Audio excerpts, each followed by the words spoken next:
आज एक ऐसी अभी अभी खबर निकल के आई है जो कि आप सुनोगे तो आपका मुंह फटा का फटा रह जाएगा।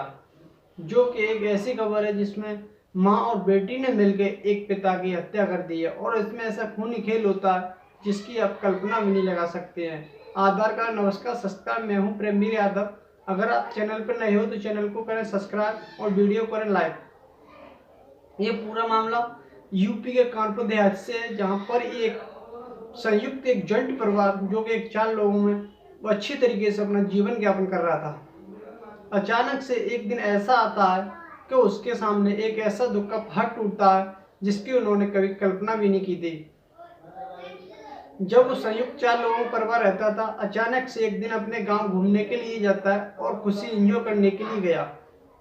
जाने के बाद में वहाँ उसकी जो एक लड़की थी, उससे सोनका उसे एक लड़के से देखते ही देखते उससे प्यार हो जाता है। उस गांव के लड़के से उसे प्यार हो जाता है और प्यार में उससे बातचीत शुरू हो जाती है।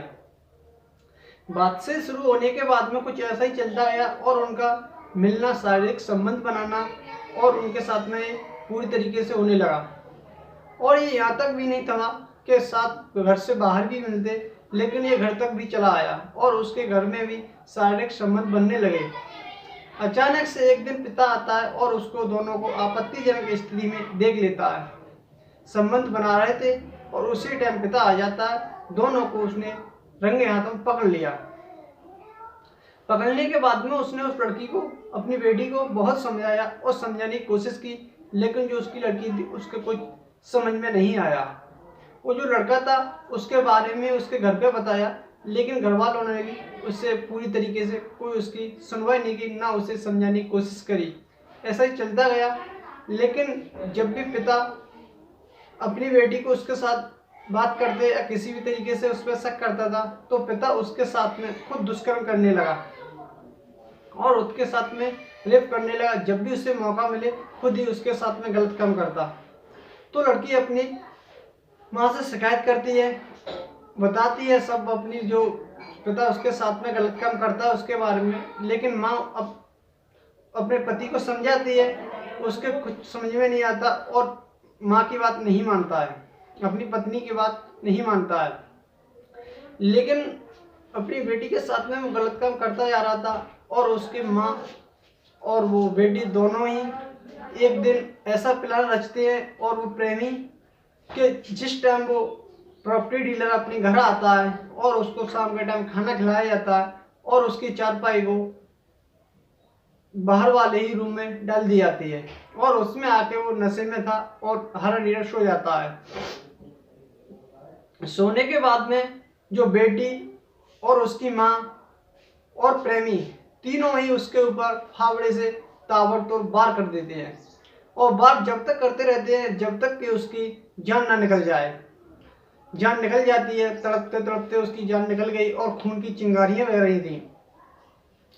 जान निकलने के बाद में उसे लाश को घर से बाहर तीनों लोग मिलकर एक पास में ही प्लॉट खाली था उसमें फेंक देते हैं और फेंकने के बाद में अपने पूरे घर को अच्छी तरीके से वो साफ कर देते हैं, जिससे कि किसी को भी कोई भी सबूत ना मिले कि इसकी हत्या इसी मकान में हुई है।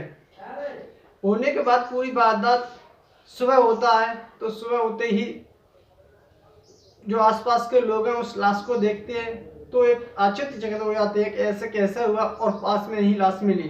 पुलिस को सूचना दी जाती है और पुलिस आती है मौके पे, लाश को पोस्टमार्टम के लिए भेजा जाता है और भेजने के बाद में पुलिस अपनी छानबीन में जुट जाती है। माँ और बेटी से बात करती है, लेकिन वहाँ बात करने से कोई भी उनको सबूत नहीं मिल रहा था। अचानक से उनके घर में जो आसपास के लोग थे और पुलिस साथ में घुसती है तो उनके घर में अच्छी तरीके से पहुंचा और धुला हुआ डला था।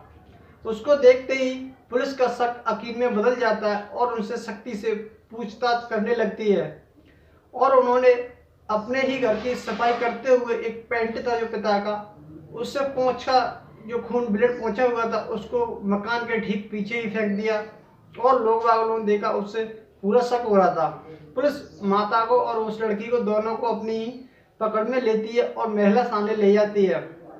ले जाने के बाद में उन पर जोर जवाब डाला जाता है और पूरी तरीके से पूछा जाता है तो अपना वे गुनाह कबूल कर लेते हैं। गुनाह कबूल करने के बाद में वो तीनों की वारदात बताते हैं, हमने ऐसा काम किया और किस वजह से किया, ये पूरी जानकारी देते हैं। पुलिस तीनों को हिरासत में ले लेती है, लेकिन जो बेटी का प्रेमी था वो इनकार कर रहा है कि ऐसा मैंने हत्या नहीं की है, ना मैं इनके शामिल हूँ, इन्होंने मेरे पास फ़ोन किया था जिससे कि मैं इनके पास नहीं आया। तो अब इस पर जांच चल रही है। अगर इसमें जो प्रेमी है वो निर्दोष होगा तो उसको बर्खास्त कर दिया जाएगा, उन दोनों को जेल की सलाखों में डाल दिया जाएगा। आप इस पूरी कहानी पर क्या बोलना चाहेंगे, अपनी राय देना चाहेंगे, कमेंट करके जरूर बताएं कि जो माँ और जो बेटी है उनको सजा मिलनी चाहिए या वो पिता था जिसे सजा मिल चुकी है।